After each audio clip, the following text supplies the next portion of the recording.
folks?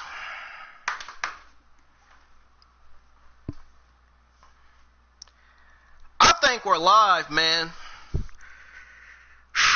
Man, oh man, oh man. It seems like every Monday night on Monday Night Raw that everybody watches this show. And it seems like every Tuesday morning that I watch this show on WWE's YouTube channel. It seems like Monday Night Raw is becoming more like Monday Night Garbage.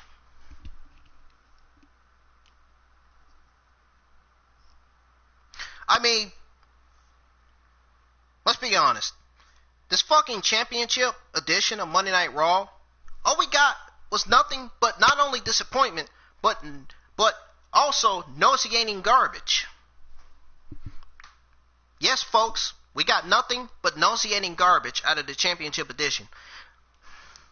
Oh, Dolph Ziggler was drafted to Raw just to be in a Drew McIntyre segment? Are you kidding me? Are you fucking kidding me? And what Dolph Ziggler ever do to deserve to get a title opportunity against Drew McIntyre? Absolutely, folks. This is your Monday Night Raw, folks. Oh, not to mention, not only did we get a championship edition last night, but we also got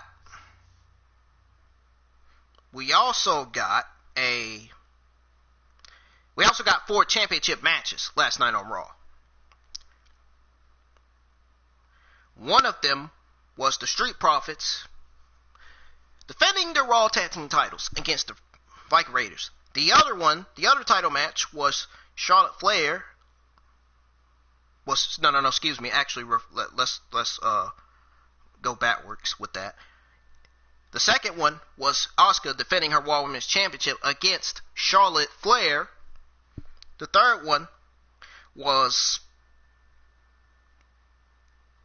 R-Truth defending his 24/7 championship against Akira Tozawa. And then the fourth match, we had Sasha Banks and Bayley defending their women's tag team titles against the IIconics, the Moronics,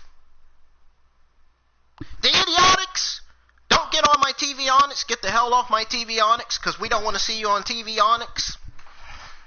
The Joker clown Onyx, the fucking retarded Onyx, I got something new for JD to say on his off the script Monday Night Raw review next Monday. I got something new for JD to say. The fucking nauseating garbage Onyx.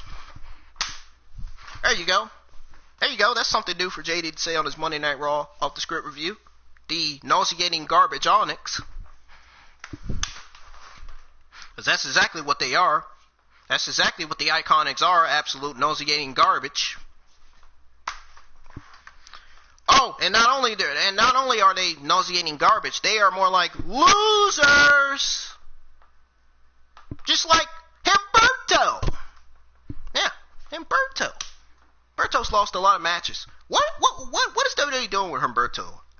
That's my question. What the hell is WWE doing with Humberto? That's what I want to know. So we got Dolph Ziggler challenging Drew McIntyre for Extreme Rules. We got Nia Jax confronting Charlotte Flair about not deserving a Raw Women's title match. Oh my God, WWE's typical garbage as it gets, right there. Jesus Christ, man. Fucking A. And then we got the Street Profits versus the Viking Raiders for the Raw Tag Team titles. We got Asuka versus Charlotte Flair for the Raw Women's Championships last night.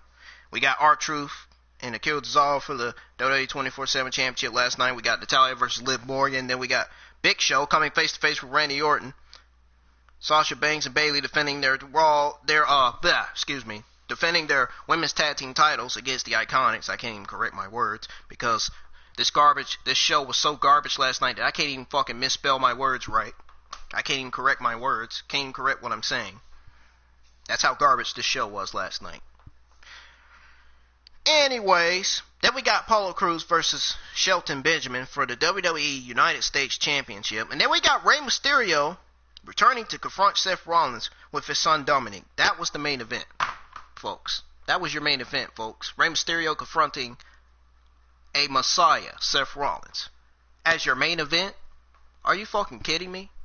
Are you fucking kidding me? And that's what you call a main event?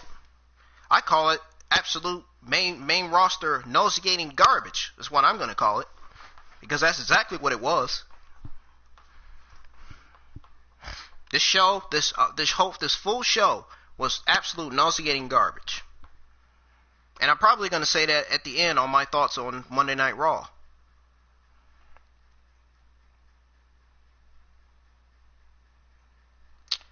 So, folks, welcome to the channel. This is Brendan Ingram here, back with your Monday Night Raw review. So, most important, the 22nd, 2020 Monday Night Raw review. So, before we get started with that, be sure you hit that like and subscribe button and turn on that bell for all notifications to never miss my wrestling breaking news videos that I upload and release on my YouTube channel every week to give you the latest news, to give you the latest WWE news and pro wrestling news and all that and much more. And to also never miss my Monday Night Raw, NXT, Friday Night SmackDown reviews that I do on my channel every week live. So, we're going to go ahead and get to it. So, Monday Night Raw. Last night's Monday Night Raw opened up with the WWE Champion Drew McIntyre coming to the ring and sharply dressed, no less. Really? So we got Drew McIntyre to start off Monday Night Raw. Should have did this shit a long time ago. Something told me they should have did this a long time ago. Come on, Vince and Bruce. Why are you not giving Drew McIntyre the fucking respect that he fucking deserves? Why? Oh, simply because Bruce is sucking Vince McMahon's cock for fucking money. Is that why? Excuse me for saying that, but you know what? Truth has to be told, right? The truth is the truth, right? Truth, it's like truth or dare, basically. Drew welcomes us to the show and says, tonight's Raw is Championship Monday. It was more like championship garbage to me, in my opinion. Because the fact that Paul Heyman is no longer executive director of WWE, and now Drew McIntyre has to do what he can to stay on top as WWE champion. Because if Drew McIntyre, I'm telling you right now, Drew McIntyre does not stay on top as WWE champion, if he does not impress Vince McMahon, Vince McMahon will put the title on someone else. That's how Vince McMahon is. Unfortunately, for some of you who do not like Vince McMahon, man, that's how he is, man. Vince McMahon is nothing more than a fucking joke. I'm telling you. He's nothing more than a joke to me. So anyways, he says it's time to look to the future. And that's when Drew is interrupted by Raw's newest superstar, so to speak, Dolph Ziggler. So Ziggler says AJ Styles has gone to SmackDown, and in return, Raw got traded himself and Bobby Roode. So you mean to tell me WWE is trading Dolph Ziggler and Roode to Raw for absolutely nothing?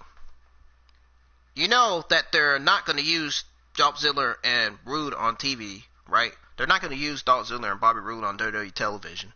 All they're going to do is just have them stay in the locker room and not use them. They're going to consider them as untalented superstars. You know that, right? and not only them, not only has Dolph Ziggler and Bobby Roode been traded to Raw, also Mustafa Ali got traded to Raw. You know that they're not going to use Mustafa Ali on WWE television, right? The only thing, all they're going to do is keep him in the back as untalented superstars. That's all they're going to fucking do. It's the only thing they're going to fucking do. Unfucking real. Unreal. Ziggler says it's like I'm being rude on purpose, saying all these things, but I'm not. It's the truth of what's going on with these garbage Monday Night Raw shows week after week after week. Ziggler says AJ Styles has gone to SmackDown, and in return, Raw got traded himself and Rude. Ziggler says that nobody is happier than him to see Drew as the WWE Champion, and he wants nobody to get that title before he gets his deserved shot. Ziggler clearly deserved no title shot. Oh, he simply gets traded. You mean to tell me he simply gets traded to Raw just to challenge Drew McIntyre for the WWE Championship? You mean to tell me Ziggler gets traded to Raw to challenge Drew McIntyre for WWE Championship? Really, Vince? Vince McMahon, you are really trying to screw Drew McIntyre's reign as WWE Champion, are you? Are you? You're really trying to screw his championship run, are you?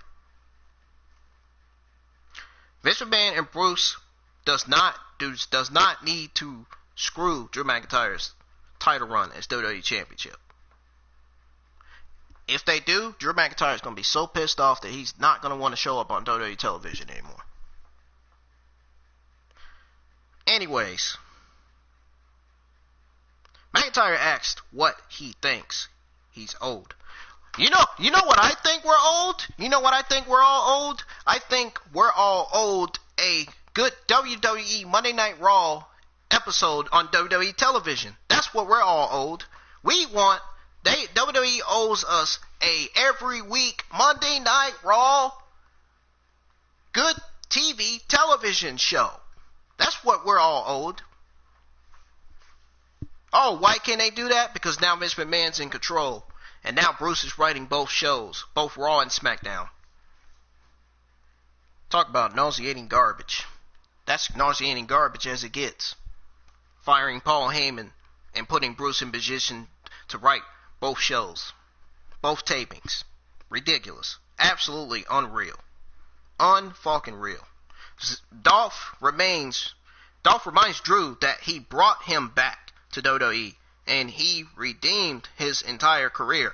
All WWE did was bury Drew McIntyre and Dolph Ziggler at the time where they were a team. That's all WWE did. And then now, at the last minute, they decide they want to make Drew McIntyre and Dolph Ziggler WWE Champion all those years ago. Really. Unreal.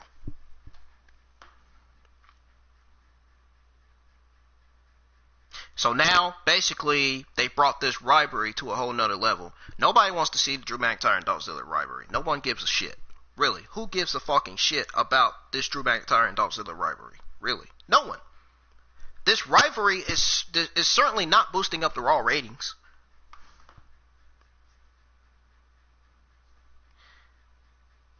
Anyways, McIntyre asked what he thinks he owes. And Dolph reminds Drew that he brought him back to WWE and he redeemed his entire career. They were tag champs before, I guess, because of Ziggler. And now Drew is WWE Champion because of him. All fucking lies. Don't let Dolph Ziggler fool you all. He's fucking lying. Clearly. He's a heel. He's a fucking liar. Dolph says he knows Drew needs an opponent at Extreme Rules, and all he wants is what he is owed, a title match. Dolph Ziggler doesn't deserve nothing in the WWE. Doesn't deserve a title match. That's one of the things he doesn't deserve. That's one of the main things that Dolph Ziggler does not deserve. How are you going to get traded to Raw and then get a title shot? How are you going to get traded to Raw and get a title shot already? Come on. Come on, folks. Use your nonsense. Think. Why do you think they're doing this shit? Why do you think they're doing this shit? Because WWE claims that Drew McIntyre has no other opponents to defend his title against right now. Folks, there is plenty of fucking talent on that roster that Drew McIntyre can defend his title against. Think about it for a second. But you know what? It's funny because there's not too many heels on the Monday Night Raw roster or SmackDown roster. There's not too many. There is. I'll tell you what there is. There's too many baby faces, and there's too many heels on both rosters. WWE is fucked as a whole, period, right now. These rosters don't even look good. SmackDown roster is looking worse than Monday Night Raw roster right now.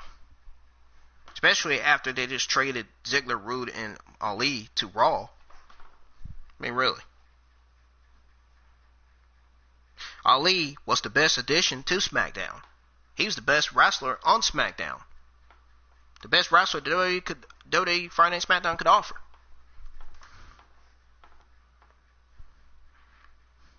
And yet he wasn't used. And you wonder why Mustafa Ali reported that he was unhappy with WWE, the way he was unhappy with WWE not using him on the show.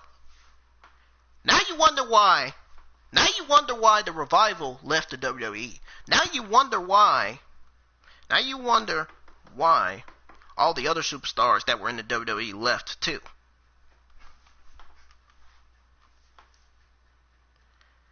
Let's be honest, the reason why the Revival left is because of how sick the tag team division is. How terrible and garbage the tag team division is right now. They left because WWE seemingly not using them the right way. Period.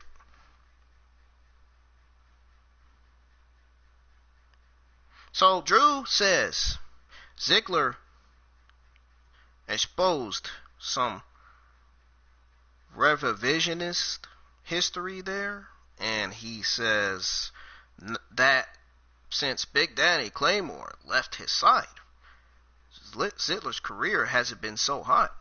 McIntyre says Ziggler is supremely talented, but he's become exactly what they hated.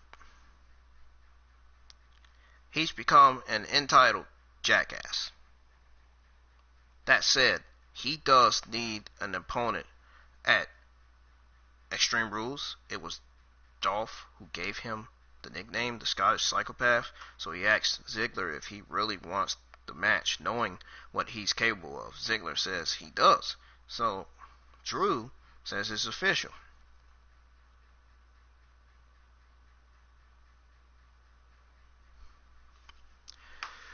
Folks, I will not be surprised if the fucking ratings go down for Extreme Rules.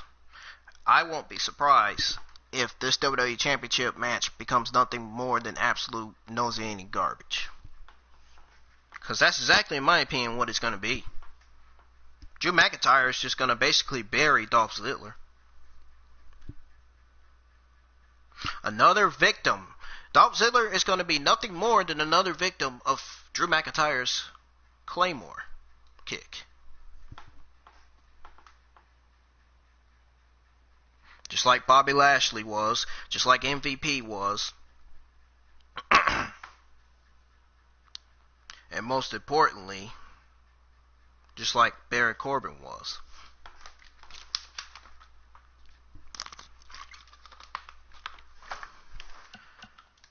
So,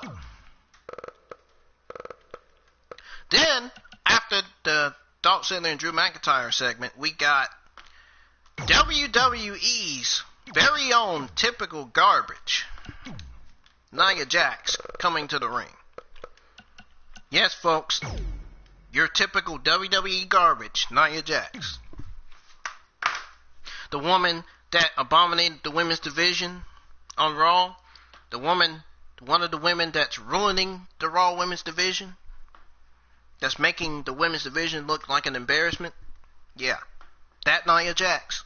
Oh, the Nia Jax that seemingly gave Kairi Sane a concussion to a point where she got backlash on Twitter after all that. Oh, also the Nia Jax that gave Kairi Sane a cut with her last match against Kairi Sane before entering the so-called Charlotte Flair and Asuka feud that's going on now, I'm guessing. So, yeah, WWE's typical WWE garbage, Nia Jax, comes to the ring and takes a seat on a chair in the middle of it. So they go to commercial break. So we already have a commercial break. So when they come back to commercial break, they were back live, and Nia says, it must be Monday because Charlotte Flair got what she wanted once again. She says she was cheated at Backlash. I hate to be the one to say this, even though I'm not a fan of Nia Jax, but I actually agree with Nia Jax on this. But you know what? Clearly Nia Jax was complaining because she lost to Asuka. She lost to Asuka, plain and simple. So there's no reason why she should be complaining.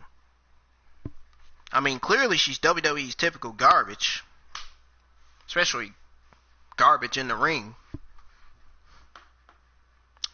So, once again, by a biased referee.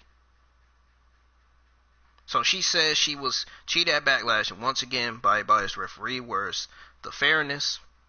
And that's when another fucking joke, one of WWE's jokes, R-Truth, comes to the ring.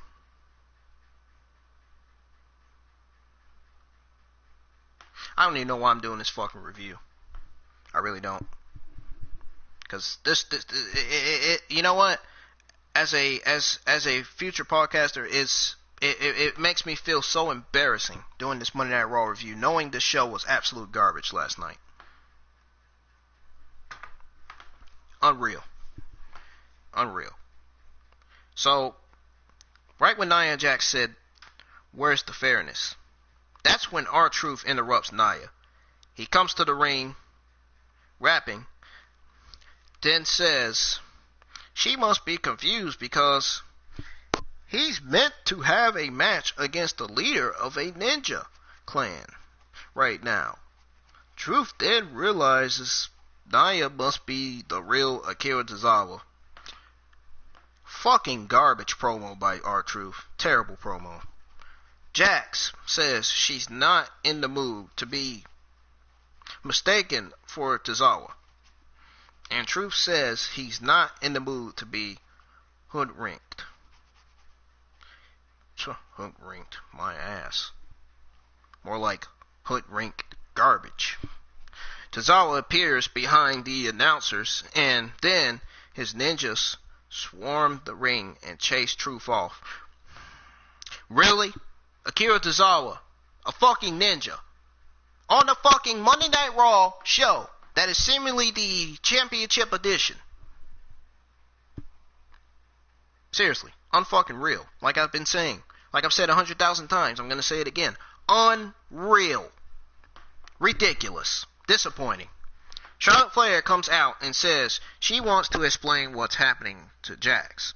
Flair says that Nia squandered both her last title shots, and now she's whining, which is exactly what I was talking about.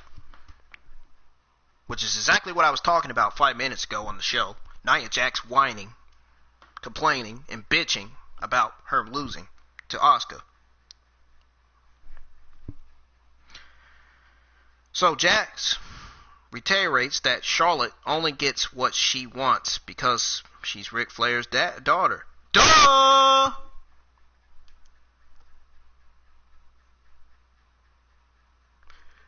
Let's be honest. The only reason why Charlotte Flair has won those titles twice is because WWE management, Bruce, good old Bruce, and Vince McMahon. Oh, and seemingly, yes, Charlotte Flair's dad, Ric Flair. So she says Charlotte is delusional if she thinks Rick didn't help her career. Well, he kind of did help her career. I mean, you gotta admit that. But anyways, really, who fucking cares? I'm just saying it. Flair says she's right. It was her dad that ended Asuka's undefeated streak. Whoa, wait a minute. Hold up.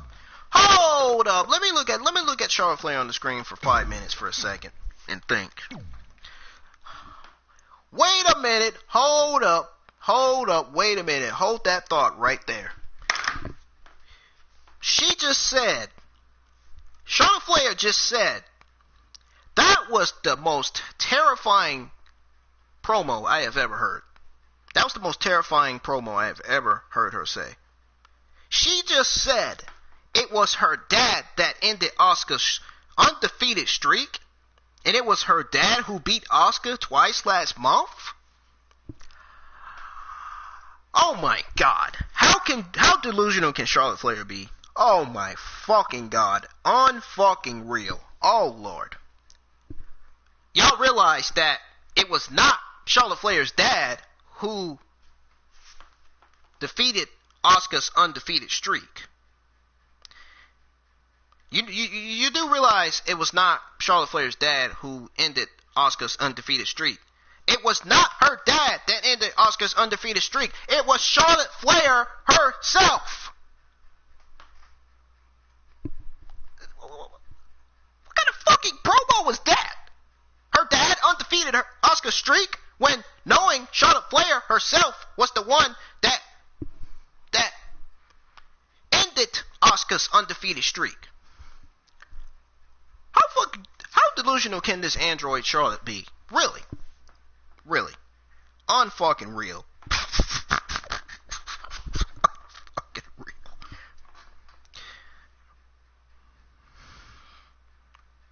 Clearly Charlotte Flair beat Asuka twice last month. It wasn't Charlotte Flair's dad. Hello, Charlotte Flair. Just to give you a clarification, Ric Flair is retired, not a wrestler. Your dad is retired. How can Ric Flair possibly end Asuka's streak when he wasn't even there?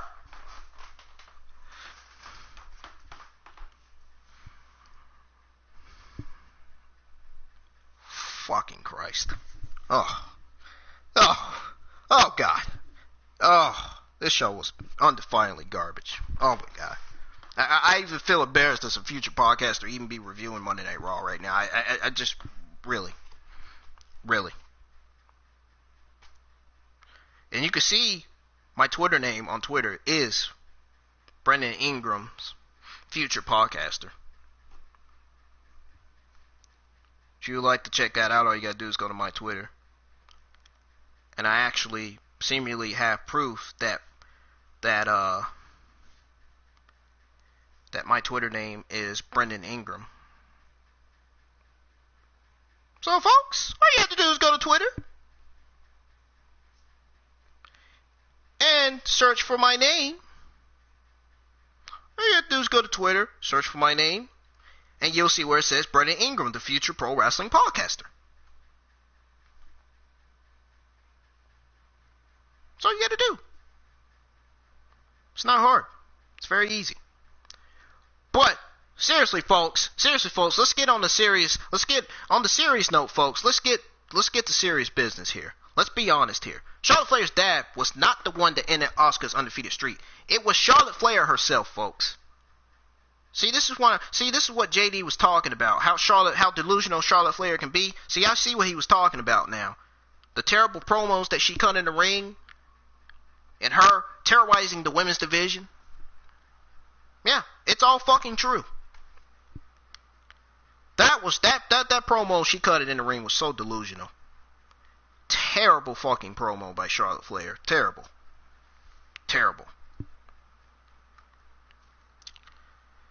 So she said it was her dad who beat Asuka twice last month. Clearly it was Charlotte.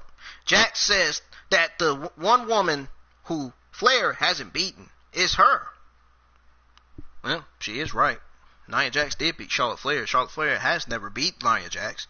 I mean, WWE's typical garbage, Nia Jax. I hate to admit it, she's right. She says she's the woman built to take Flair's crown. So, Flair clocks Nia with a right, and they brawl until referees pull them apart. Flair drops Nia with a boot during the fight, but holds her arm in pain. Clearly, this is telling me that Asuka will be defending her Raw Women's Championship against not only Charlotte, but also Nia Jax in a triple threat match for Extreme Rules. This is what this is telling us, folks. Now, you know how garbage this match is going to be, and I will be surprised if this match ended in a double countout. Oh my gosh, I am going to fucking scream if this match ends in the double countout at Extreme Rules on July 19th, 2020.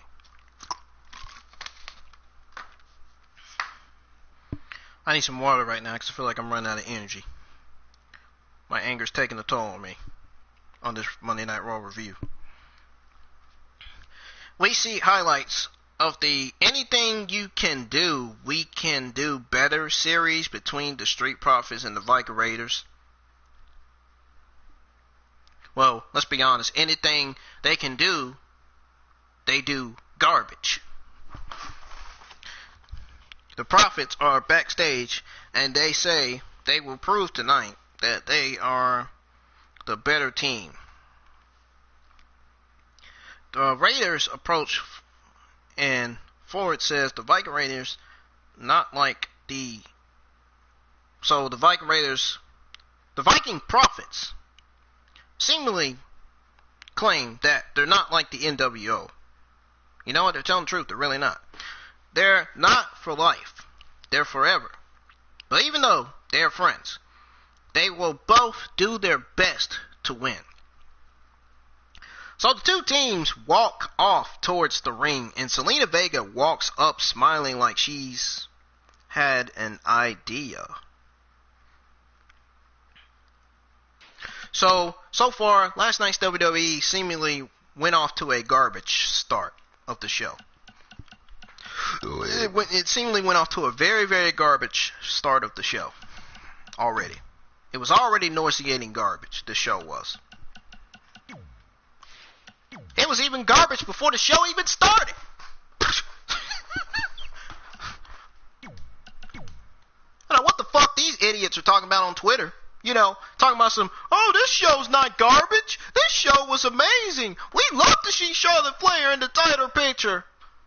This show was not even garbage. Clearly, this show was garbage before it even fucking started. You see how I said it 2 times? That's how you know. That's how you know the show was awful last night. Unreal.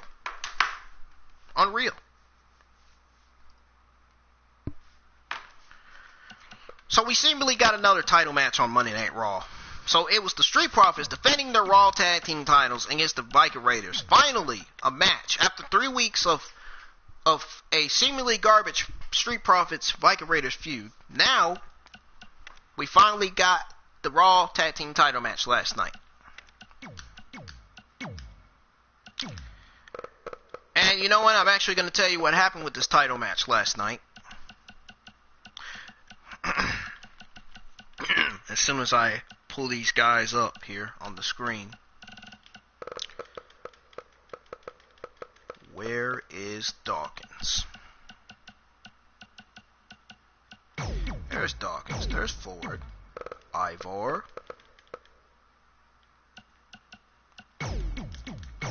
By the way, before I get started reading what happened with this tag team title match between the Street Profits and the Viking Raiders, the Viking Profits, that name is nothing more than main roster garbage. Anyways, the match gets underway with Angelo Dawkins and Ivar for a change, and they lock up. Dawkins throws Ivar to the ropes, but gets hit with a kick to the head. And you wonder why I keep saying garbage 100,000 times. I'm going to keep saying garbage until Monday Night Raw learns when to give us better Monday Night Raw shows every week, which they're seemingly not doing. So I'm going to keep saying the word garbage until WWE gets so annoyed that they make a decision to be like, fine, you know what? We'll give you a better show. You know what? Fine. We'll hire Paul Heyman back, and we'll let Paul Heyman do his work as executive director. Seemingly, they both don't even deserve to be executive directors, because clearly they both weren't doing good at it. They both weren't doing good as managers of their own brands. But Paul Heyman deserves his job back, man, because he was doing good building up Raw superstars like Shayna Baszler, Bianca Belair, Asuka, and Aleister Black. And where are they all? Probably about to get buried. I'll be surprised if Bianca Belair and Shayna Baszler gets buried by Charlotte Flair this year. I'll be surprised. Talk about unused talent. Talk about unused talent as it gets right there. Wow.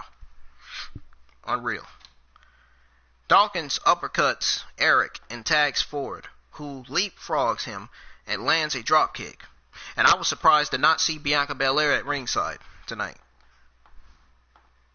Ford hits an incredible senton over the ropes to Eric, but gets caught and thrown into Dawkins as they head to commercial break. By the way, before I read the rest of what happened with this match, I just want to tell you that if you want to know about why Bianca Belair disappeared from WWE Raw television, all you have to do is go to my YouTube channel, go to uploads, and you see where it says why. If you see where it says breaking news, actually I'll rephrase that for you. Let's go backwards. Let's go unbackwards, actually. You go to uploads and you see where it says wrestling breaking news. And you see where it says why Bianca Belair disappeared from WWE Raw. All you have to do is go to uploads and you see where it says that. You click on that and the video pulls up. The wrestling breaking news video about why Bianca Belair disappeared from WWE Raw, WWE television will pull up. So,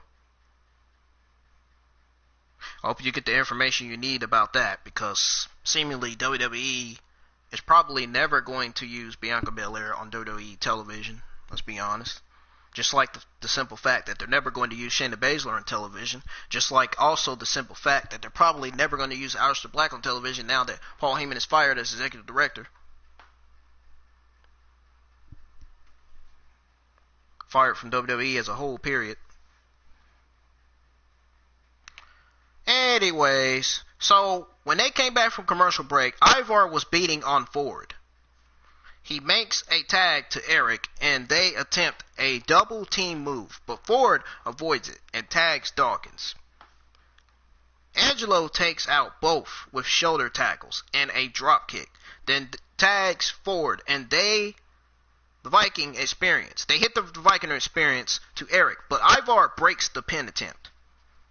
Ivar throws Dawkins out the ring, and Eric makes the tag. Ivar hits a springboard back elbow. Forearms Dawkins off the apron. Then, once he forearms Dawkins off the apron, he boots forward, and then tags made to Dawkins and Eric. Then all four men do cartwheels past each other. Eric hits a power bomb and power slam at the same time to Ford and Dawkins. Tag to Ivar, who jumps for a splash, but nobody's home. Dawkins hits the cash out and tags Ford. Dawkins hits a spear to Eric, while Ford hits a frog splash to Ivar for the win. So, folks, I hate to say this, I have to admit this, but this is the truth. This match The Vikings, the Street Profits, and the Viking Raiders delivered a good match for the Raw Tag Team titles on WWE television. They delivered a good match. This was a great match. But this match is not enough. Matches like this is not enough to boost up the Raw ratings. So clearly, the Raw ratings are probably down even more this week than what they were last week. So after the Street Profits' win over the Viking Raiders, after the match, the Vikings give them hugs. Then they do the Viking Prophet pose as the champions make to leave the ring. Angel Garza and Andrade attack them from behind. They beat on them until the Vikings run back down and make the save. So wait a minute, you mean to tell me the WWE plans on using Angel Garza and Andrade again after all this time of both of them being buried on the WWE main roster?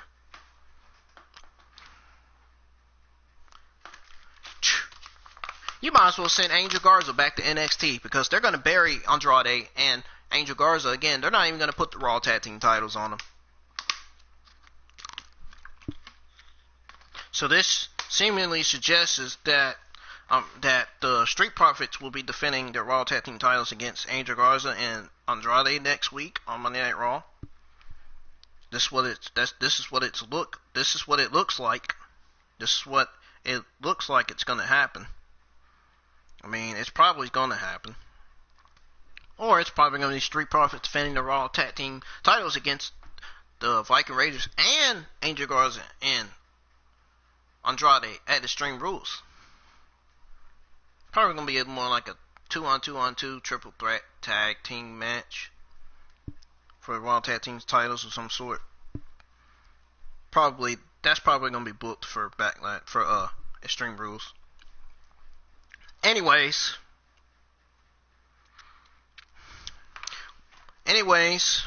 we got someone that seemingly some people are not a fan of. We got someone backstage that a lot of people were not a fan of, and that a lot of people are fans of. Some people are not fans of this guy, and some people aren't fans of this guy. So the person we got backstage after this match was none other than the Monday Night Messiah, Seth Rollins. You gotta be fucking kidding me. Monday Night Messiah, Seth Rollins, was backstage and he's approached by his disciples. He holds up a hand for them to be quiet and says he has a message for Rey. Soon all will be revealed. We see highlights of Rey Mysterio's feud with Seth Rollins. Seth is still backstage and he says, sometimes in life we don't get to choose our roles. He didn't choose to be the Monday Night Messiah.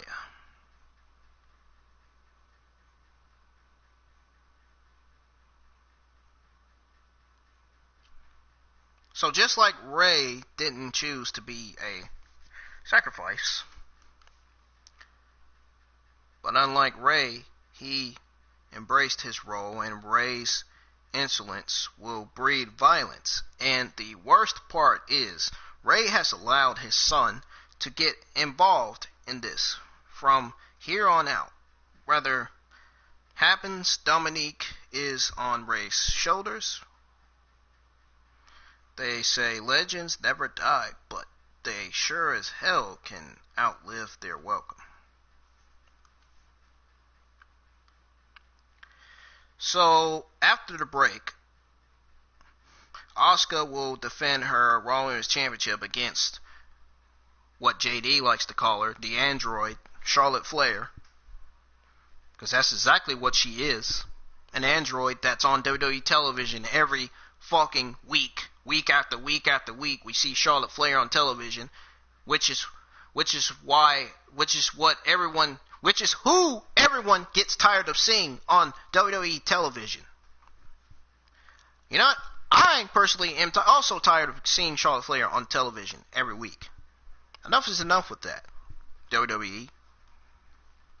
Oh, you mean to tell me after losing that NXT Women's after losing that NXT Women's Championship, and after seemingly losing again, you mean to tell me she is in line for another title opportunity? She's in line for a title match against Asuka for the Raw Women's Champions? Really? Really? What does she ever do? Why is she in the Raw Women's title picture? And why is she in it? And what did she do to deserve to be in the Raw Women's title picture? What did she do to get a Raw Women's Championship opportunity? What did she do? That's right. Nothing but lose. So seemingly, Charlotte Flair, in her mind, must have been complaining just like how Nia Jax was complaining in the ring last night on Monday Night Raw.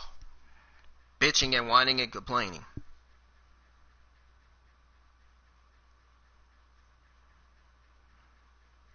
So,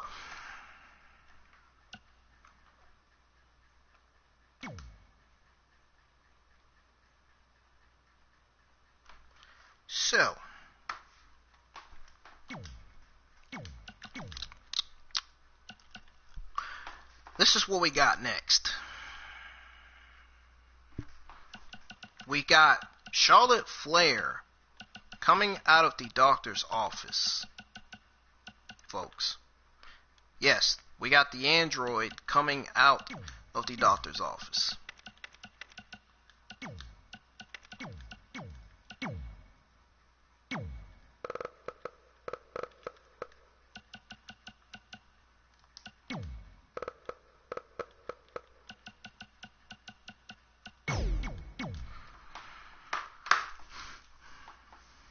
Alright, so we got Charlotte Flair coming out of the doctor's office. Charlie asks if Charlotte has thought about postponing her match tonight, and she says no.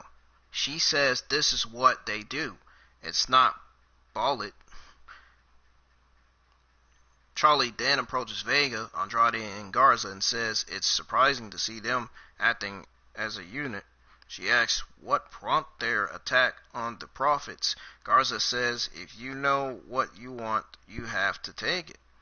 It's like being in love with a beautiful woman. You have to look in the eyes. Vega pulls him away. She says that her clients have turned their differences into strengths, and they will be taking a common goal. More like Andrade and Angel Garza will be buried at Extreme Rules match for the Raw Women's Tag Team titles. Yeah. More like they'll probably be buried next week.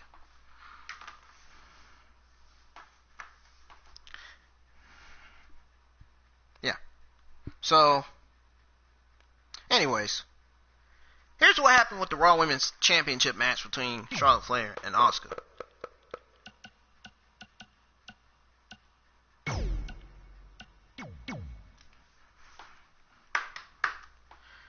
We've seen this match over and over and over and over. We've already seen this match. Why is WWE booking this match on WWE television? Why? Why did they book this match on WWE television? We've already seen this match twice. Why are we seeing this match again? Why did they book this match again? Why? Why? For what? So that Sasha Banks can end Asuka again, once and for all? But turns out this match seemingly went in a different direction, and I'm going to tell you what happened with this match, and I'm going to tell you how it went in a different direction. So the match gets underway, and they lock up. Asuka shoots Flair off, but gets dropped with a shoulder. Flair beats Asuka down in the corner, as we see Nia Jax watching on a monitor. Asuka fires back with some kicks and takes the injured arm of Charlotte. Asuka wrenches the arm and kicks it, then looks for a hip attack, but Flair avoids it and chops her. Flair goes to the apron, but Asuka bends her arm over the top rope. Asuka gets on the apron and hits a running knee to Flair. The champ looks to do it a second time, but Charlotte swaps her feet out and Charlotte hits the floor. Flair kicks her and gets her back in the ring for a 2 count. Flair applies a head scissors on the mat, then flips Asuka over.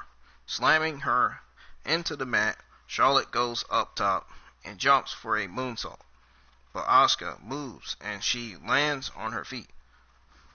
Charlotte then slams Asuka face first into the buckles, and the Empress rolls to the outside. And then the WWE questioned Asuka by saying, can Asuka retain the Raw Women's Champion, or will Miss Charlotte become the new Raw Women's Champion? On Twitter, seemingly. So anyways, when they came back from commercial break, they were back live and Charlotte is beating Asuka in the corner, chopping and forearming her. Asuka comes back with a released German suplex. Asuka kicks Charlotte's arm repeatedly until Flair blocks one and hits a big boot. Asuka catches Charlotte with a flying armbar. Flair cries in pain but gets a foot to the ropes.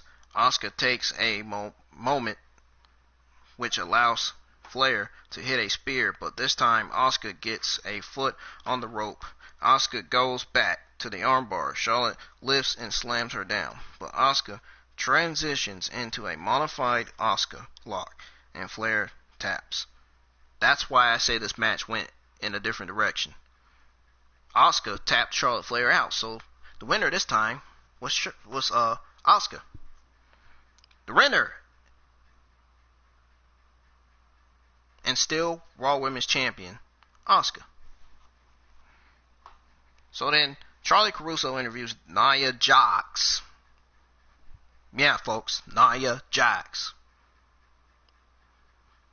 That's one of the women that is ruining the women's division right now. That's one of the women that's currently in the Charlotte Flair-Asuka feud that seemingly is going on right now, which JD was right about that was going to happen. We knew this feud was going to happen.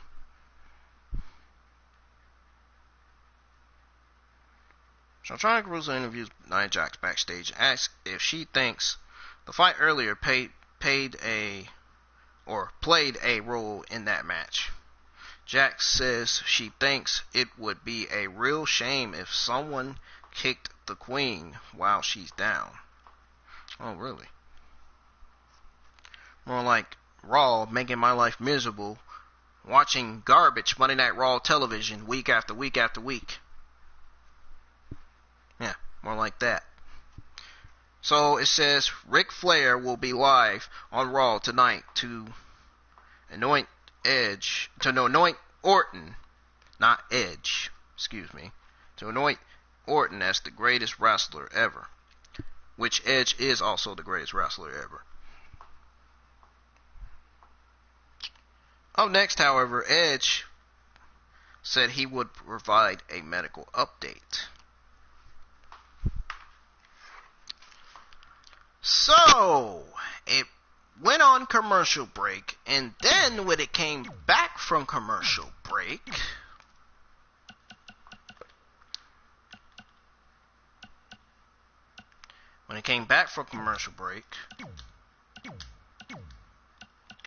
we see none other than the rated R superstar, Edge, sitting in a dark room. Sitting in a dark room in a dark ring. Or actually, let's rephrase that. We see Edge sitting in a dark ring. He says, seemingly, he is also sitting in the dark room, but in a dark ring too. Okay? So he says, here they are, Randy won at Backlash, but he doesn't think he proved he was the better wrestler. Randy hit an RKO and tore his torso, but he kicked out. He says he saw the panic in Randy when he tried to lock in the anti-venom, and that's when Randy accidentally low-blowed him. And now Randy claims he is the greatest wrestler because he won the greatest wrestling match. Well, that's fine, Edge says. Edge says he can put it on a t-shirt and sell it if it means that much to him. But it wouldn't mean that much to him because he would expect to win. He says he should have seen the low blow coming. He's pissed he didn't think of it himself. He says he wasn't able to lift his children on Father's Day, and that opened his eyes. That lit a fire in him that hasn't been lit in 9 years. Then Randy questioned Christian's manhood, knowing he wasn't medically cleared. And then Ric Flair low blow him, and then Randy punched him. The man that has stood behind him his whole life. So Randy woke a side of Edge that will do whatever it takes and bruise anyone's back he needs to step on to get to the top. He wants to embarrass and emasculate Randy Orton so much so that he's going to wish Cowboy Bob Orton had been firing blanks the night he was conceived. And when he goes home, his kids will know the look on his eyes. Kim, his wife, will see that the look, and they'll both know what's coming. So Randy says he hears voices in his head. Well, he is going to drown the rest out. He's going to poison every aspect of Randy's life, and he's not going to be able to think about anything else. He's going to be living in fear, so get some sleep, Randy, because the Rated R Superstar is awake. This was a great backstage promo by Edge. Edge cuts the best fucking promos in the fucking ring and in the backstage anywhere in the WWE. This was, without a doubt, the best promo that Edge has ever cut it in his entire life backstage in a dark ring. Edge is doing a good job with his promos. He's doing better than Charlotte Flair, the android, so to speak. I mean, I'll just admit he is.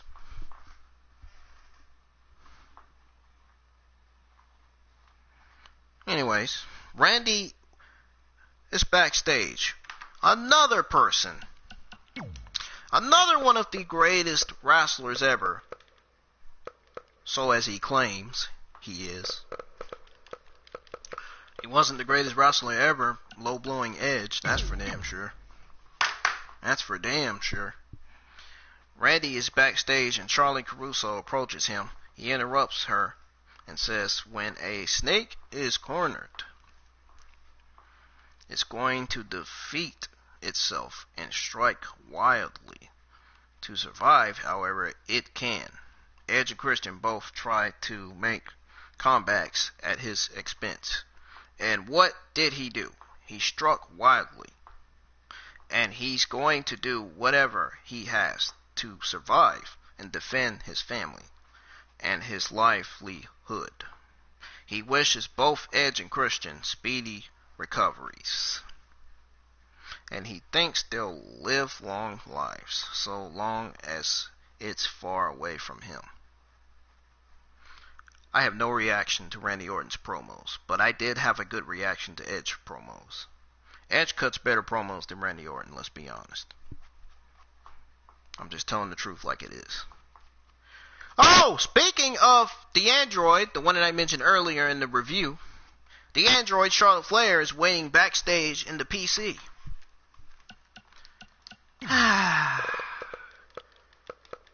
When is WWE ever going to stop putting Charlotte Flair on television?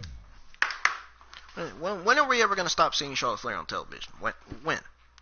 So Charlotte Flair is walking backstage in the PC, icing her arm. Icing her arm. Yes, she was icing her arm, folks.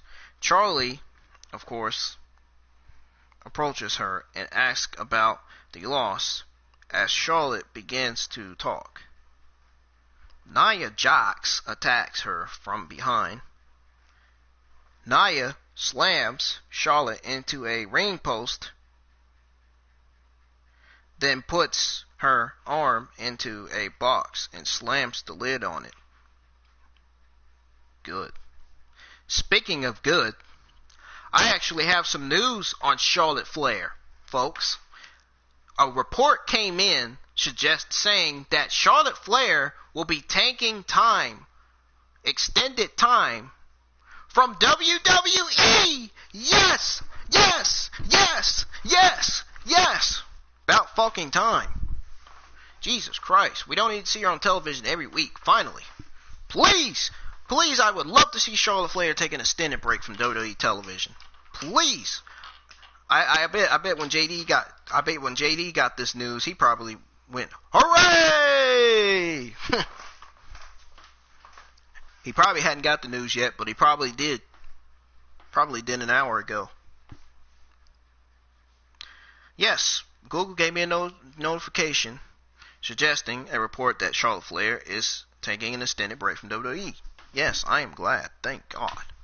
Thank God.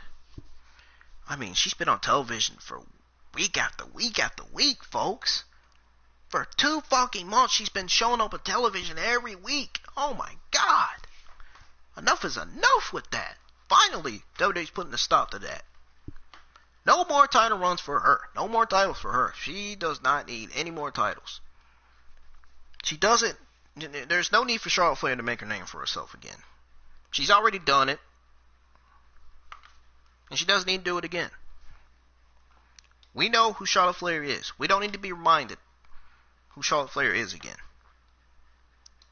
Unreal. Just saying. Anyways. So R-Truth comes to the ring. This 24/7 title match was nothing more than a joke. By the way. Speaking of R-Truth in the 24/7 championship. So R-Truth comes to the ring and Akira Tozawa is already there with his ninjas.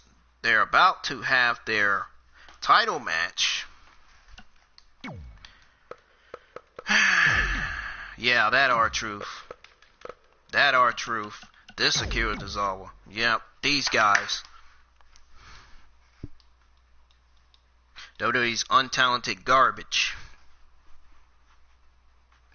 So, they're about to have their title match when out comes Bobby Lashley and MVP. The Almighty comes down and beats all of them. All of the ninjas. Slamming them into the barricade and choke slamming one into the apron.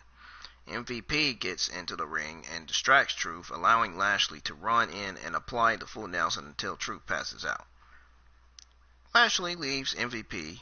Tozawa reappears from under the ring and he sees what happened. He slides into the ring and pins the unconscious R-Truth. Akira Tozawa is the 24/7 champion for the second time in a row. It's his second title. That's his second time being 24/7 champion.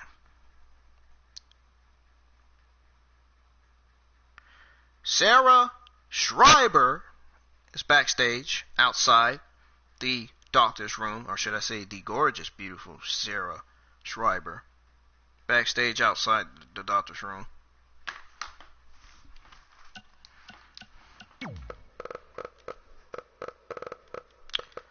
And we see Natalya appearing and says she's worried about Charlotte and that the women's division is in dire need of a leader like her, since Becky is off whipping baby poo.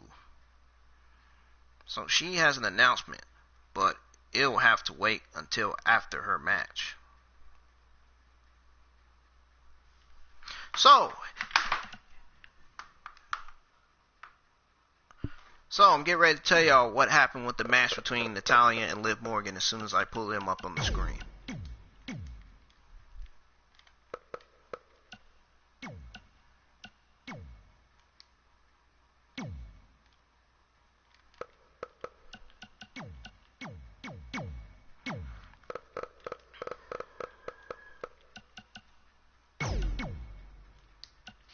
Actually, not that one, this one. Now, let me tell you what happened in the match between Liv Morgan and Natalya with Lana ringside. The match begins and Liv lands a few rights, but Natty drops her with a discus lariat for a 2 count. Natalya puts Liv in the corner and stomps her down, then tells the crowd to shut up. Natalya lifts Liv into a dominator position. Liv grabs the ropes and flips onto the apron. Natalya shoulders Liv off the apron, then sends her back inside, but Liv spins around and hits a head scissors on the floor. Liv sends Natty outside or inside. Lana then distracts her. Natty chop blocks Morgan, then applies a sharp shooter, and Liv taps. So the winner was Natalya. After the match, Natalya holds on to the submission for a few extra seconds before running out to hug Lana.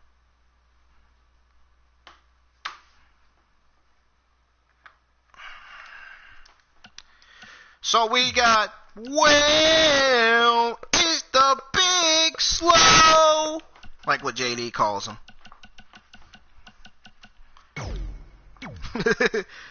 So we got the big show, more like the big slow, walking backstage, and Charlie Caruso asks him if he ever thought he'd be fighting ninjas. More like, yeah, have you ever thought of retirement? Because that's exactly... Let's be honest, he can't wrestle. Big Show says Monday Night Raw always surprises him. He only came back to say hey to a few friends. But how often do you get a chance to punch a ninja this week? He's here because of what happened to his friend, Christian. And people think he's all smiles and heart and comedian, but people forgot he can be a heartless, violent giant. And tonight, that's who's heading to the ring. So, Ric Flair makes his entrance. He'll be annoying Randy Orton as the greatest wrestler ever.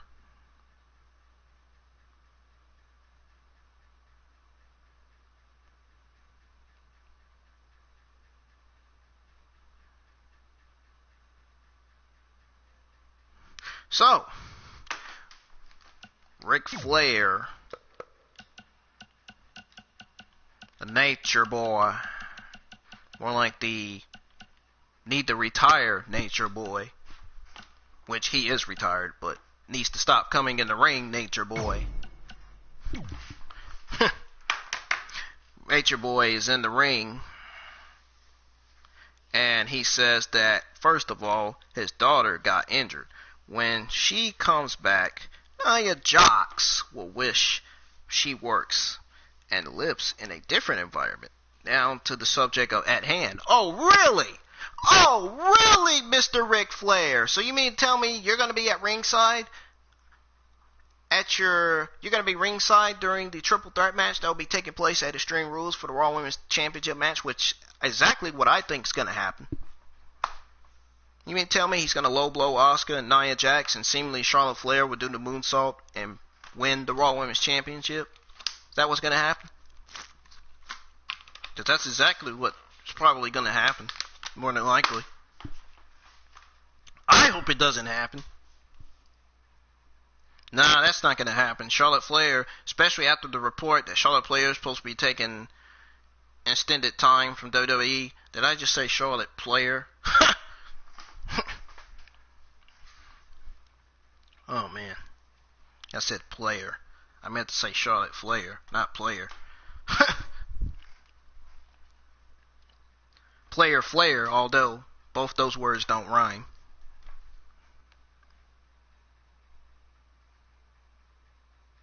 Ric Flair is the player of the game.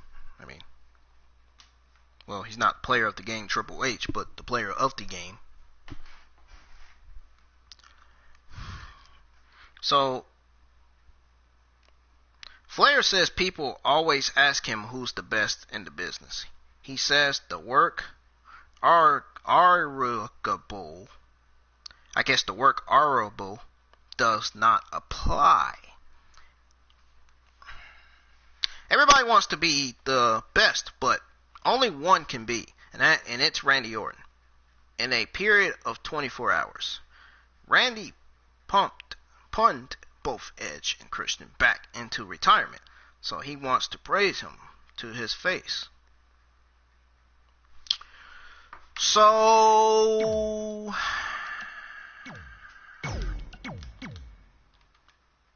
Randy Orton, folks. Randy Orton. Yep. The legend killer. The man who punted Edge last week on Monday Night Raw. Randy Orton. The man who has 3 letters in sports entertainment, which would be RKO. You know what? I'm just going to say his name. Randy Orton comes to the ring, and Flair sits on the rope for him. Flair says he's been dying for this moment. He says Randy is the most dominant, vicious performer in WWE, and that's a tough slot to sit on. The only thing that's tough is watching WWE suffer week after week after week, especially what the Raw and SmackDown ratings look like, especially what they're going to look like this week when we get reports on what the Raw ratings were this week. Hopefully we'll get reports of that this week, hopefully. He says that's a tough shot or a tough slot to sit on, manage, and dictate from. Flair calls Randy the best performer in the history of WWE. Orton thanks Flair and says it's nostalgic,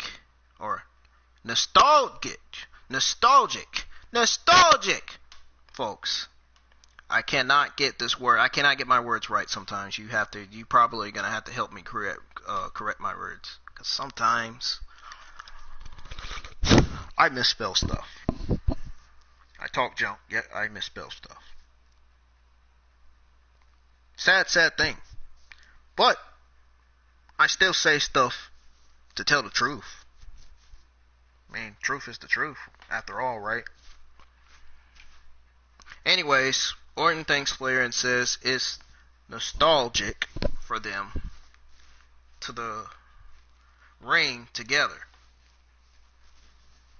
I guess it's nostalgic for them to be in the ring together. Is that what he's saying? Yay! Is what I'm thinking firsthand. I'm just joking. Hall of Evolution, but nostalgia can be mistaken for legacy.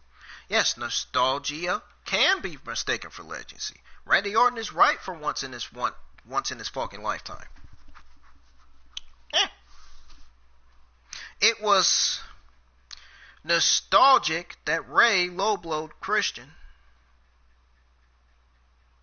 Or actually, that Rick low-blowed Christian. Why does it say Rey? Ringside News need to correct their writings of what they do when they write Monday Night Raw on their so-called article website. So it was nostalgic that Ric Flair, the Nature Boy, low-blowed Christian, proving himself still the dirtiest player in the game. And it's nostalgic that he punted Christian. Nostalgic that he beat Edge, sending him into retirement. He says he proved himself once again, the legend killer, and it makes his voice very happy. Let's be honest, Randy Orton proved nothing. The Big Show comes out and heads right for the ring. He yells that he's heard enough. Show says he's not going to let Flair glorify what Randy did. Randy proved nothing but a bunch of bullshit. He proved nothing but not shit. He proved nothing. Not a damn thing. He says Edge and Christian are his friends. Randy Orton, the only thing Randy Orton proved is that the Raw ratings are suffering. The only thing Randy Orton proved is that Raw is suffering. The only thing he proved is that the men's division is nothing but a joke. Oh, the only thing he proved was that Raw is nothing more than absolute nauseating garbage. Just saying. Just putting it out there. Raw has proved nothing over the last few weeks. And we get this. This is what we get. Big Show, the addition of Big Show once again in the ring. The Big Slow.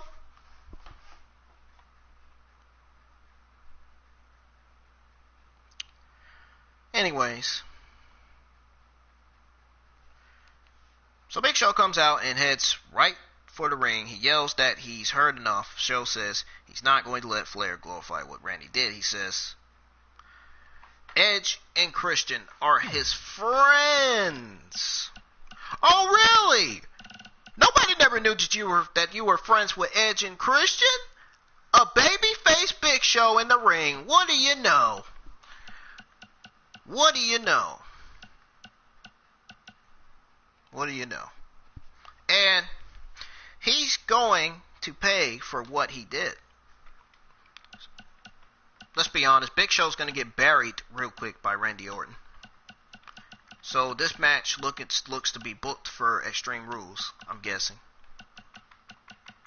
So there's going to be a Randy Orton Big Show feud happening. So I'm guessing this Randy Orton Big Show feud is going to continue.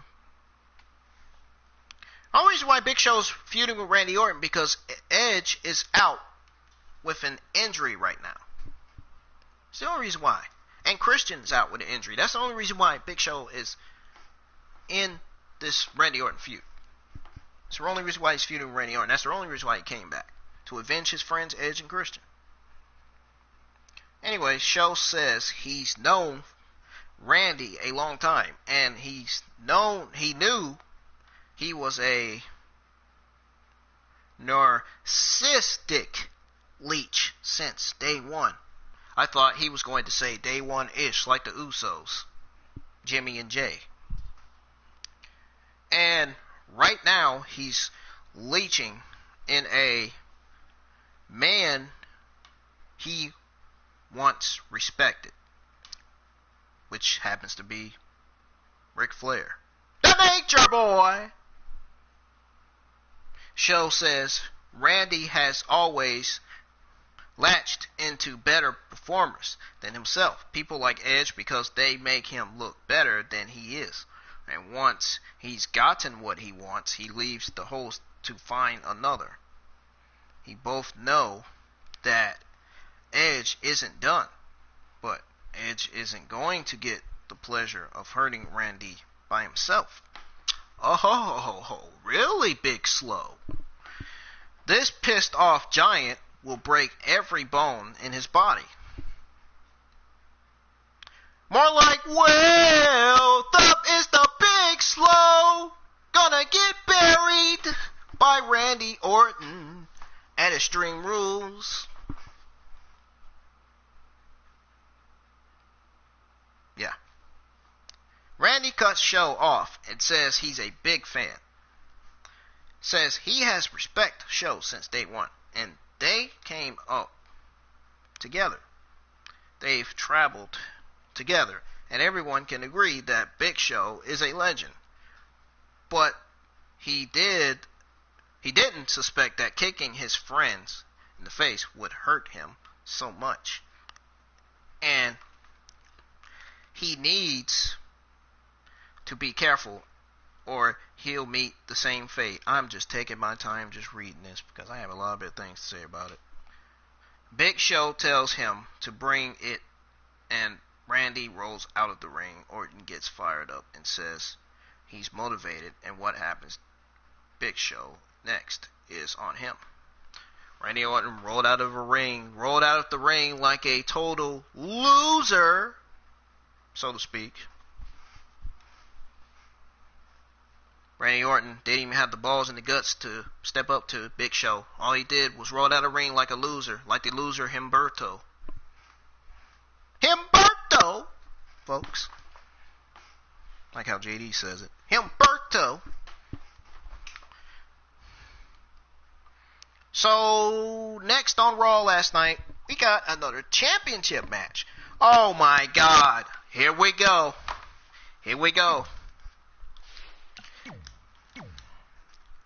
Man, Bayley and Sasha Banks destroyed the IIconics last night on Monday Night Raw. And I hope the IIconics got exactly what the fuck they deserve. Another loss. They got exactly what they deserve, which is another loss, indicating that the IIconics will split up. And I hope they do split the fuck up, because their run on Monday Night Raw as a team is not working for the IIconics right now. It's seemingly more like it's working for Bayley and Sasha Banks as a team than it is with the IIconics. But they're not the only ones that are going to split up soon. Also, it's rumored that Sasha Banks and Bayley will be splitting up as well.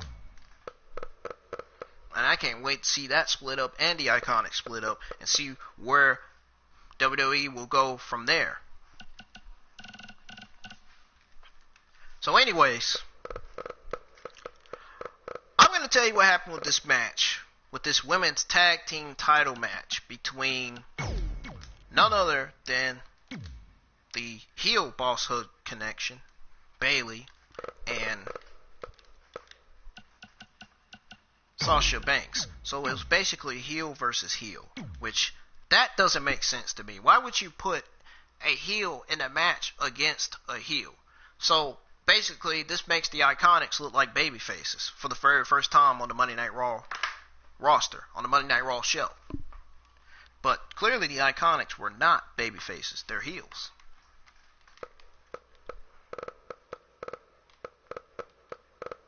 I mean, let's be honest, we all saw this women's title match coming, being booked for last night's Monday Night Raw. We all saw it coming. You all saw it coming, I saw it coming. JD from NY206 saw it coming.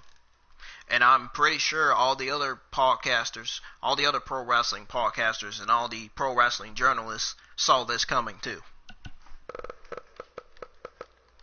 Especially the ones that seemingly are big fans of Sasha Banks and Bayley and the IIconics. I'm not really a fan of the IIconics, but I'm a huge fan of Sasha Banks and Bayley. Because they're doing it, actually, I think they're doing one hell of a good job in the women's division. Let's be honest. They're trying to make the women's division look better, but sure, it seems like every time we see Bayley and Sasha Banks on WWE television, it seems like they're the ones that are making the women's division look better. But it seems like every time we see Charlotte Flair on television, the women's division seems like it gets worse. Even with Nia Jax in there, it seems like the women's division gets worse. Even with the IIconics on WWE television, it seems like the women's division gets even more worse.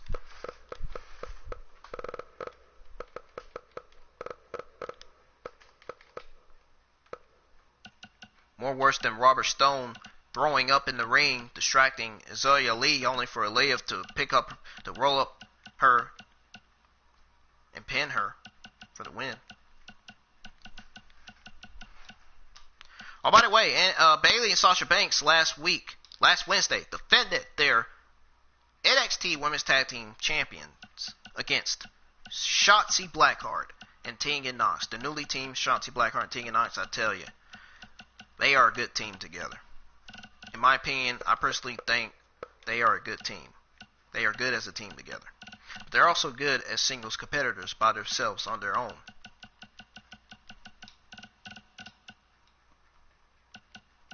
They're amazing as singles competitors by themselves. They really are. Can't deny that.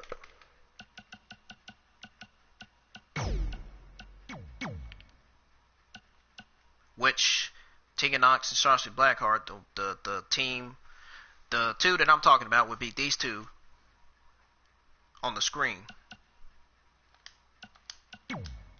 Now let's pull up Billie Kay and Peyton Royce on the screen here.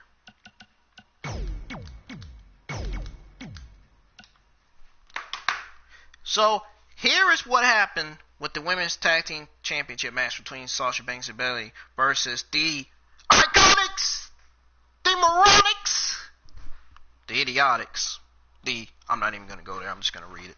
So Sasha Banks starts the match against Billie Kay, but she doesn't want to start.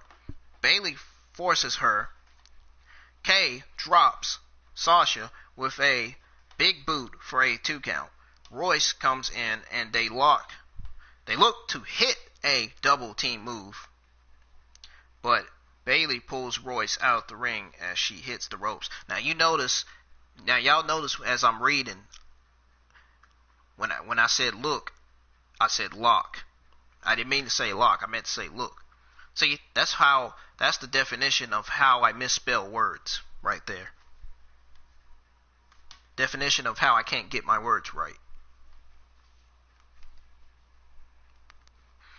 So anyways, Bayley tags in, but Kay forces her to the corner, where the IIconics team up to beat Bayley and leave her laying on the apron. They return from commercial break to find Kay beating Bayley in the middle of the ring. Irish whip to the corner, but Bayley forearms Royce off the apron, which Royce defiantly deserved that. She got what she deserved. Bayley bonks the IIconics, then runs at Kay, but eats an elbow.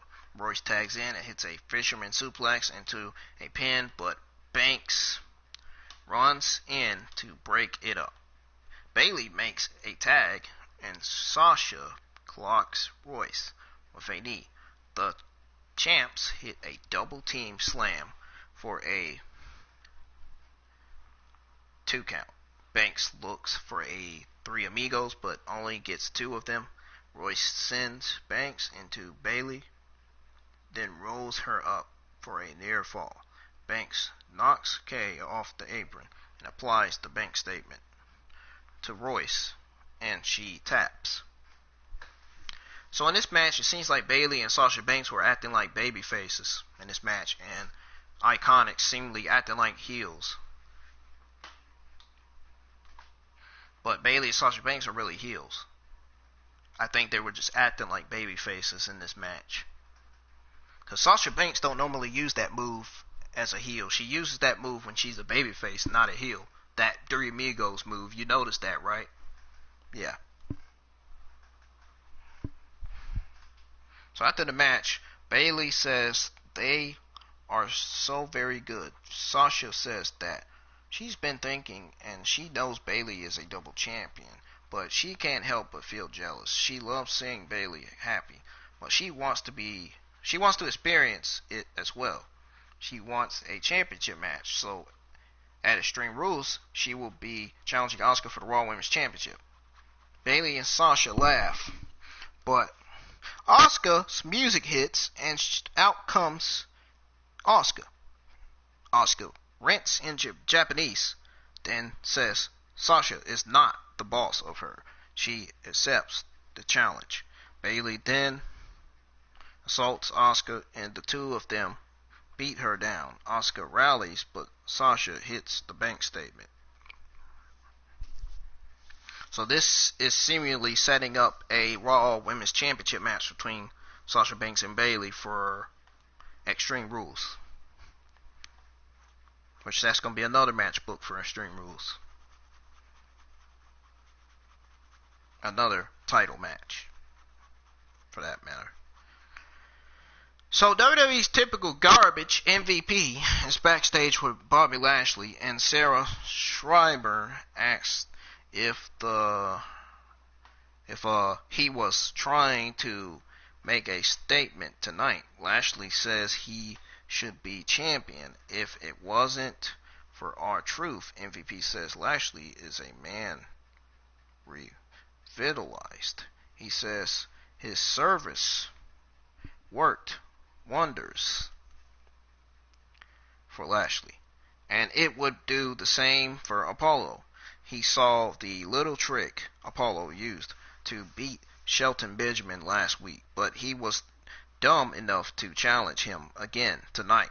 He says that with his service, Cruz could be the best United States champion since him.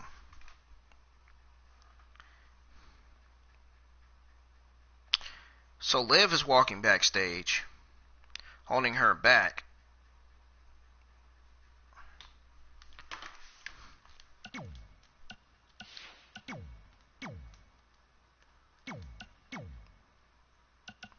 Let me show you the Liv that we're talking about. Let me show you. So the Liv Morgan that we are talking about, or that I'm talking about at least, because I am the narrator of this review, is this Liv Morgan right here.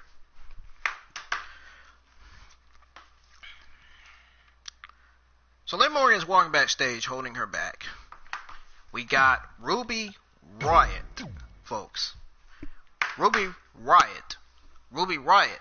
A woman we haven't seen on TV for the last 3 to 4 weeks, or at least a month or two.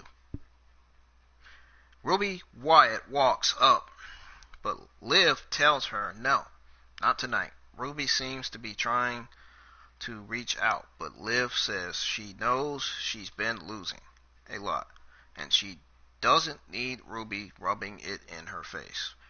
Liv walks off and Ruby sighs. So I wonder, could this be a Liv Morgan and Ruby Riott reunion? Could this be a Riott Squad reunion? I wonder if that's why Ruby Riott approached her.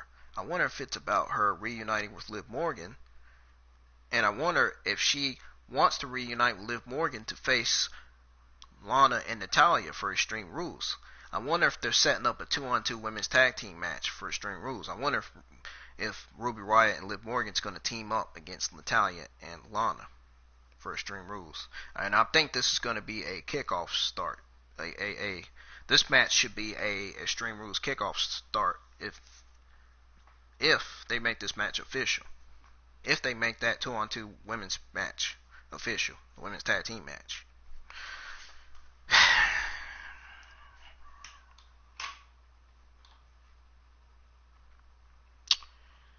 MVP is in the ring. Oh my God. Nobody gives a shit about MVP in his lounge.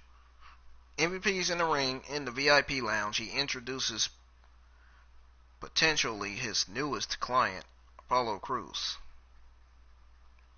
So MVP says it feels right having the United States Champion in the VIP lounge. So, if you want to know what Apollo Crews I'm talking about, let me show you Apollo Crews if you want to see Apollo Crews.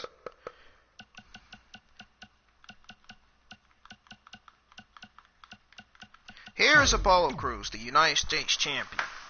That's the United States Champion right there, folks. That's your United States Champion. Whether you like it or not, you have to respect what Apollo Crews has done in the WWE.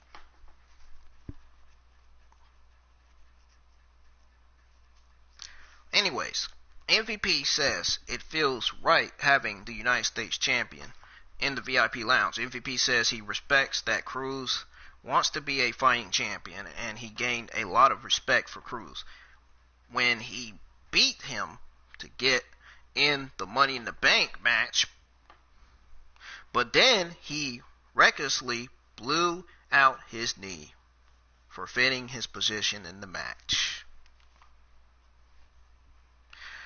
That's when he realized Cruz needed someone to help him navigate those bad decisions. He's made lots of mistakes himself, so he can help Cruz not make the same mistakes. He can help him give his daughter a great life. Cruz cuts him off and says he's gotten this far without his help. He says he appreciates the offer, but he declines. MVP says he has gotten far by himself, but his style isn't sustainable in the long run. And Apollo wouldn't be out here listening if he didn't have some interest. He says with his guidance, Apollo can be one of the all-time great United States champions. He had a title run of 343 days, and Apollo can't do that if he puts his body on the line every week. So, with or without him, the United States Championship is coming back where it belongs, MVP says. Cruz gets in MVP's face, and out comes Shelton Benjamin. MVP distracts Cruz, so Benjamin knocks him from the ring, then slams him into the ring post. Shelton Benjamin, Mia Yim's so-called best friend. He tells Apollo he shouldn't leave his back blind. That's a free lesson. The next one is going to cost him. So we got a United States title match. We got Apollo Crews versus Shelton Benjamin.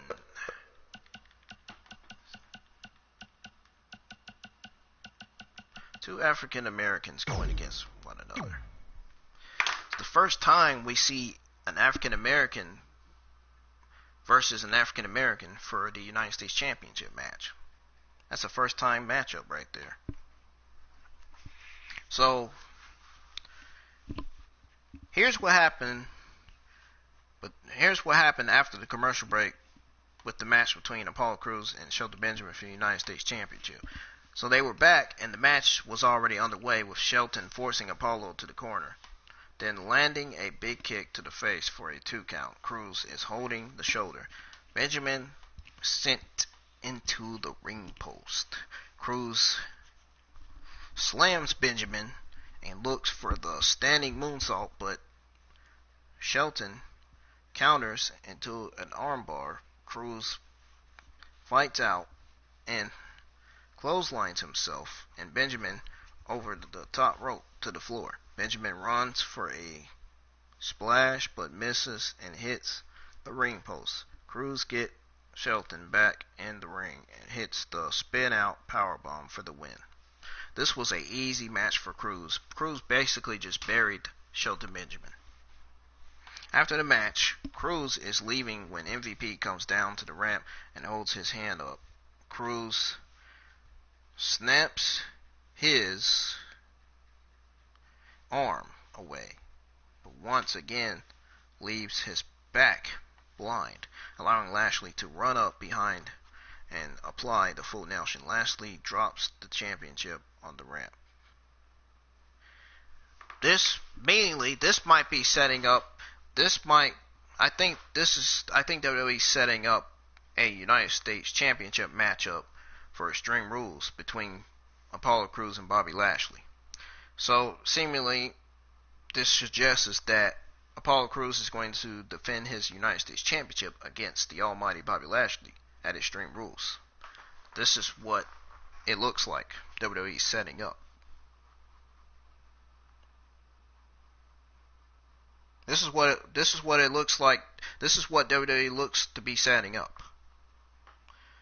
So we see Rey Mysterio backstage, and Dominik comes up top him Dominik asks if he's sure about this, and Rey says he is. That it's time to show the Messiah what they're all about.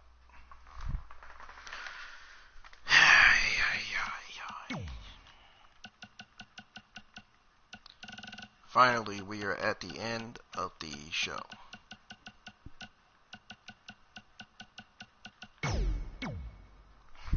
So, obviously, Rey Mysterio comes to the ring with his son Dominik. Rey says that one of the most terrifying things for a parent is not being able to get a hold of your child. And next Monday, he tried calling him several times but couldn't get him. He scared the hell out of him, and when he found out where he was going, he didn't feel any better. He came to the Performance Center and he got out of a 3-on-1 situation. He's really proud of him for that, but he's also frustrated. Dominik's mom was terrified. Rey says every time they get in the ring, it's dangerous, and he knows he's pissed off about what Seth did. Rey says Dominik might be bigger than him, but no matter how big or how strong, he will always be his old man. Dom fought for him, so now it's his turn to fight for him. He needs revenge, but he needs to do it alone. Dominik takes the microphone and says he isn't going anywhere. This is what a family looks like, and this family wants a fight. Seth's music hits, and out he comes by himself.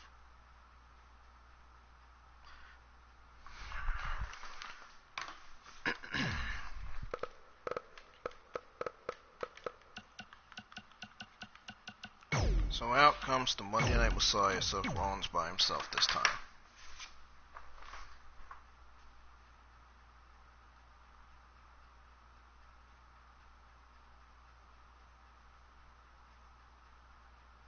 So Seth says they're putting him in a difficult position.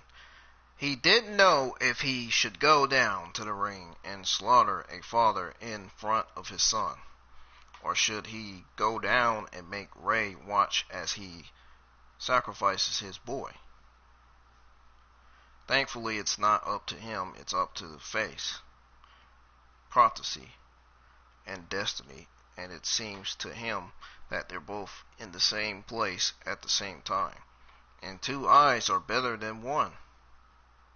Rollins makes his way down the ramp, but stops at the bottom and drops to his knees. Oh my God. He dropped to his knees, and so rightfully, as he drops his knees, out comes none other than Austin Theory and Buddy Murphy.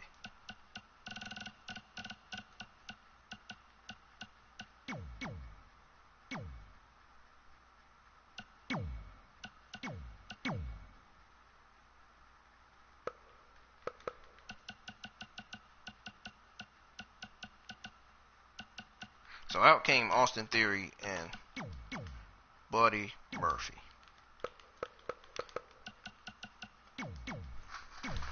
So, when they did come out, when they did come down behind him, Alberto Carrillo and Aleister Black came down and attacked them. Carrillo and Black teamed with Dominik to beat on Murphy and Theory. The four of them surround Rollins, and Rey hits a 619. They slam him into the barricade. Then Rey and Dominik tried to push Seth's eye into the steel steps as Black and Carrillo tried to stop them. Theory and Murphy attacked them, and Seth grabs hold of Dom.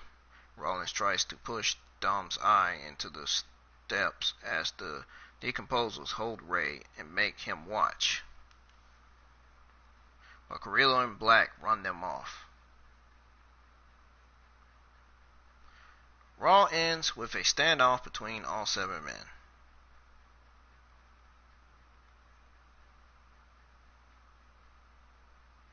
Folks, this is the end of your June the 22nd, 2020 Monday Night Raw review. My thoughts on the show, absolute and nauseating garbage. Folks, I'm getting the hell out of here. Have yourselves a good day. And my NXT review, will tune in for my NXT review Wednesday night, because I'll be reviewing NXT. Have a good day. See y'all.